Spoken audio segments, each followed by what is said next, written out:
Hi guys! Welcome back to our YouTube channel. Please don't forget to like, share, and subscribe para lagi kayong updated sa mga video na i-upload ko sa aming YouTube channel. Okay, may mga nagtatanong, ba't daw hindi nakatanggap? Pasok naman daw dun sa date na nabanggit natin. Ito po, ay ulitin natin, kailangan po magpasa po kayo ng requirements.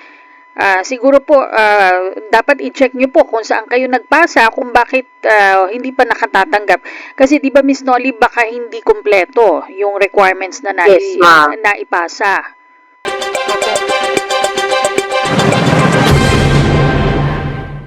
Opo. At saka Ma'am Cathy, dagdagan ko lang, no, ang mensahe po namin sa mga family carers ng ating mga milestone agers, wag po sana silang magdoble ng application.